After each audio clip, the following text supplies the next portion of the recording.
times and all the nonsense, and I hope you're okay, and we're really so grateful to see you. We're so lucky to be here in general, but also in Toronto on this beautiful Monday night. And so far it seems to be the best Monday I ever experienced in my life.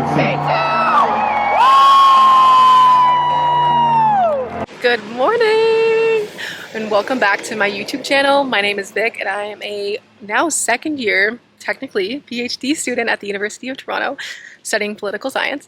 And today I am not the student, I'm actually the professor. I am currently here at Seneca Polytechnic and I will be starting what will be my third summer teaching here. Today is actually an exciting day for more reasons than one. So beyond just being able to teach and coming back, I am going to be having a really important research meeting, and then tonight we're actually going to Coldplay, which I can't wait to tell you the story about this because it's absolutely cuckoo bananas. But yeah, it's just one of those days where you really are like, wow, I'm so thankful I'm not in high school. And I think that every single day, but especially today. It's a dream, it truly is.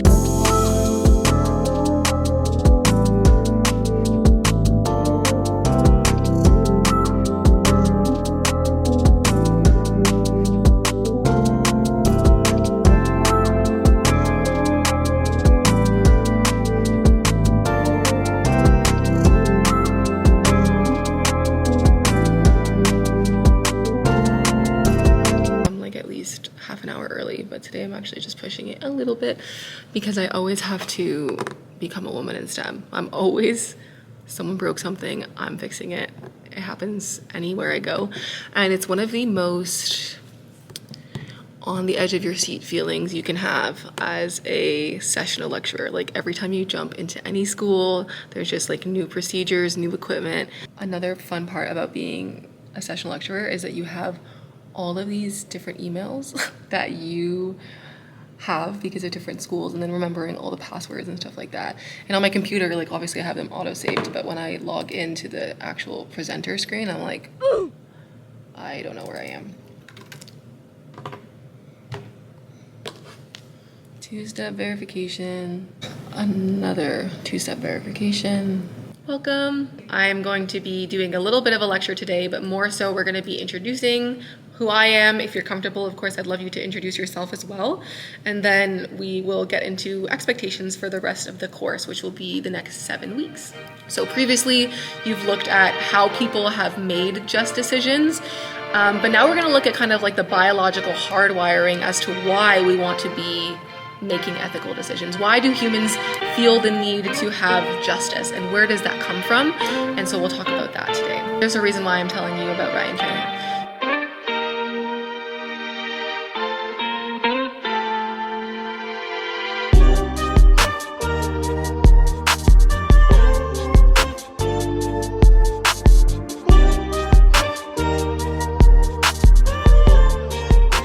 I just finished my first lecture, which is so exciting. I love being here, and honestly the last 2 months I spent like preparing for my MFE, traveling, and then I just had like some downtime. And as much as I love downtime, doing this is also my downtime, like connecting with students, having conversations with people. Like this is how I know this is what I'm meant to be doing. Students loved it. It's always interesting because obviously this is content that I've produced before and I've taught at multiple institutions, but every time I come back to it and I've learned more, whether it's through my own studies or my life experience, I find myself having different examples and building on this material and hopefully being helpful for students to remember the information they need to know for their studies. How did I get this opportunity in the first place? I think I talked about this in a previous video, but my channel has grown since last summer. So I finished my Master's of Laws in 2023, and I officially was conferred with my degree in March. So I had a prof of mine who is like a deep mentor. We've traveled the world together. He basically said, you know, I'm teaching a course, and at Seneca, they split courses in half, you know, faculty to be able to travel if they need to for part of the summer or whatever they want to do. And he said, would you like to teach the second half? Ever since, it was kind of just like, so next summer, are you available? Do you want to do it? And so I'm always obviously connecting with Glenn because he's just an angel and I love working with him. But I'm always trying to connect with director of the program that hired me, the administrative staff that are, you know, on the HR side of it. I'm always trying to connect, and not just for the sake of, you know, renewing my contract, but to obviously get to know these people and to know about their experiences and their studies and become a better prof for it. So it's been lovely. This is my 3rd time teaching it now, and it's just such a treat to be able to teach a topic that I once fell in love with in undergrad, and to potentially have that impact for someone else wherever they are in their lives and their education journey. Last thing is I'll give you a quick little tour of the room. Again, not everything is working, but this over here is the teaching stand. These are all of the desks. And then up here we have, I think in some places it's called the owl, but they just generally call it the high flex camera. Oh, there's another one right there as well, if you can see. These rotate in order to be able to give an online learner the experience of learning in person. So if there are students speaking, it'll often like flip that camera there to the audience. And so you can see how they're asking the question, who they're in conversation with. If I'm by myself, I can have this camera here track along so that it's close to basically my upper body and head. And so students again are getting this experience that they're up close and connected with me. Hi, welcome back. We are with Elliot now. Elliot is the name of my car. So I'm gonna go pick up groceries, and then I'm going home for a research meeting. This year my goal is to really get more research opportunities. When it comes to teaching, like I have 11 to 12 courses under my belt. So no one's ever gonna look at my resume and be like, yeah, girl, I wish you taught more. I do want to get more experience when it comes to research, just so that I can like meet people, I can advance my skills, but then also I can start to think about what kind of research I would need to be doing for my dissertation. Before having a meeting with my supervisor, I just sent a bunch of cold emails to some, not really cold, they were like lukewarm, to people that I know, but I was just like, do you need help with anything for the summer? Because I'd love to assist you in terms of research. And so my dear friend Laura got back to me, and so we're gonna have a call this afternoon to talk about how I can assist her with some climate action stuff, youth climate action work, which is exciting. And then finally tonight we are going to Coldplay.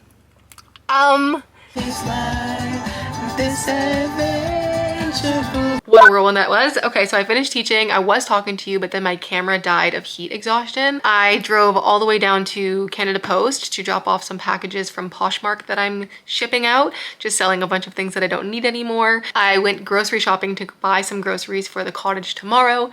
And while I was there, my dad said, why don't you park your car at Shepherd West, which is like just across from the stadium, like a couple subway stops down, so that when the concert is over, I have my car and I can just get on it and go home with my mom. 5 minutes out from my meeting with Laura, I'm super excited to see what she has in store and what I can help her with, and then I will see you after that. Summer, but he's been really great in telling me like, you don't have to do everything under the sun. In fact, you shouldn't. So I think having that mentorship has been really helpful, and obviously like just the support system of so many people.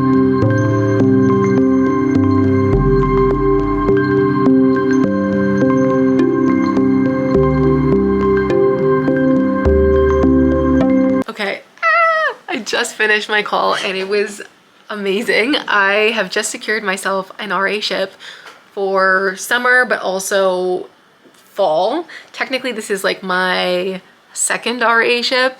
I'll explain that in another video, but this is something that is more like task focused, project specific, and I'm really excited because I just happened to like email someone at the right time, and like serendipitously it just worked out. We'll see somebody who kind of needs to hear this, but at the beginning of the summer, so I finished my exam, and then in May, I kind of had like this empty slate of things, and I started to overthink about like, should I be doing more? Should I be resting? Should I apply for every opportunity under the sun? Should I just wait until something falls into my lap? And I started to feel super anxious because, again, like you're always going to see someone doing more than you. You're always going to want to move closer to your goals. But after such an intensive season, like I just didn't know what to do with myself.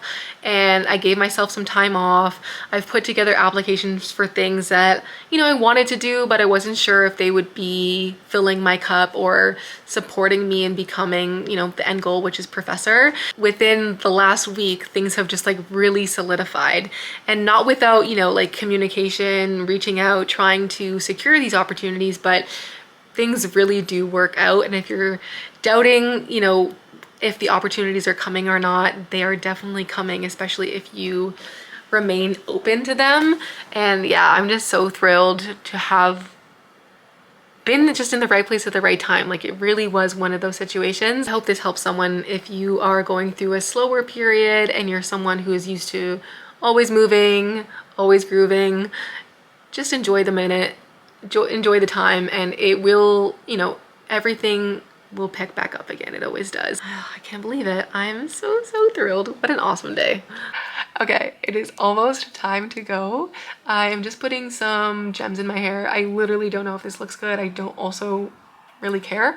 Yeah, no one's looking at me. Like, it's not a big concert, it's a Coldplay concert. Let me tell you the story behind these tickets. So my family, not really big concert goers.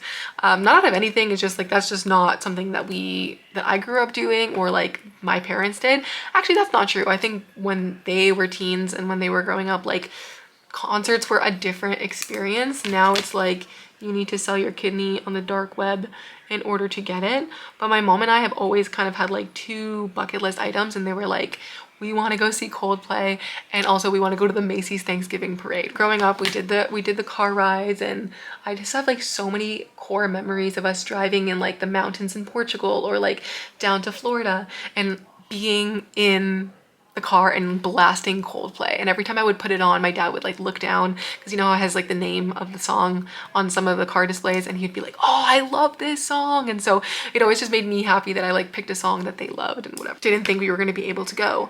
And then my mom started entering every single contest that she could, obviously like not trying super hard, enough for her to be like, for me to be like, oh, she really wants to go.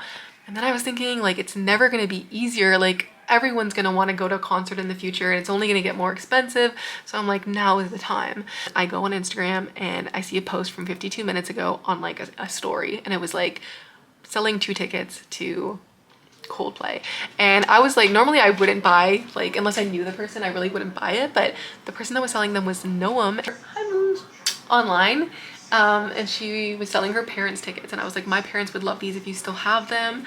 I go upstairs to my mom. I'm like, on a scale of 1 to 10, how cool are you? She's like, why are you asking?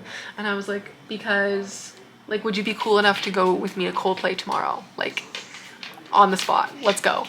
And she's like, yeah, let's go. And so I secured it, the tickets were transferred, and now we're on our way. And I just can't believe it. Like, I don't, again, go to many concerts, but this is like the amount of core memories I have attached to these Coldplay songs. Like, to be able to now make more core memories with the person that I made the core memories with in the first place, it's just so crazy. And this is like a dream come true for my mom and I. So I thank you, Noam and her parents, for passing along these tickets, and I can't wait to bring you along. It's gonna be such a special night.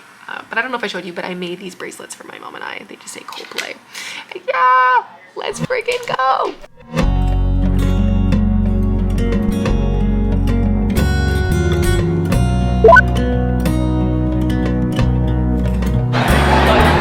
Where are we? Coldplay. No. Rogers Stadium. Right. Rogers Center. No, Rogers Stadium. Right.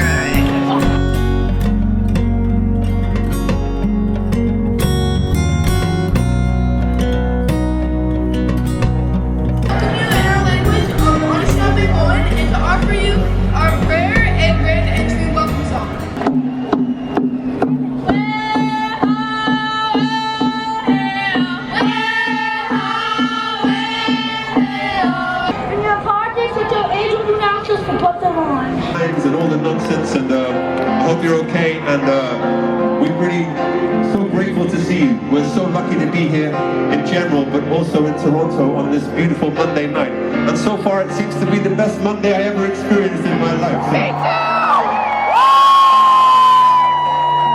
I can promise you, Toronto, the greatest show we've ever done.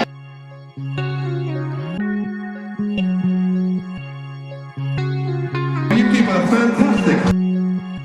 Welcome, of course, from Sri Lanka, I see you. Welcome from Palestine, forever, from Brazil. We welcome any friends from Israel also. We welcome all people. Welcome to the Pride flag, waving all the way at the back. That's the best flag I've ever seen.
I'm so sorry, I've just been told that my green pea parking thing has expired. We parked in the wrong place. The green pea system in Toronto is very complicated for foreigners. We're going to be back to play this song again. And this time, despite the fact that it's Monday, despite the fact that we're 55 miles outside of Toronto, only accessible by skateboard, we are going to do our very best to make this the best time we've ever played this song.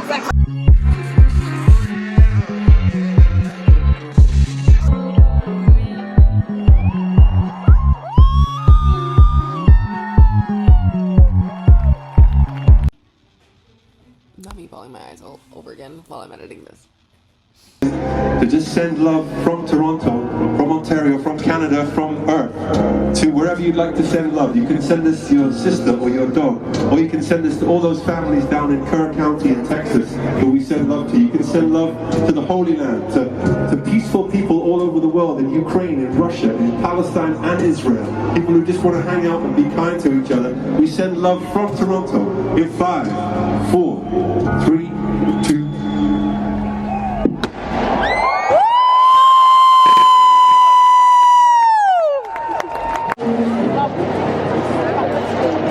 So, what did you think?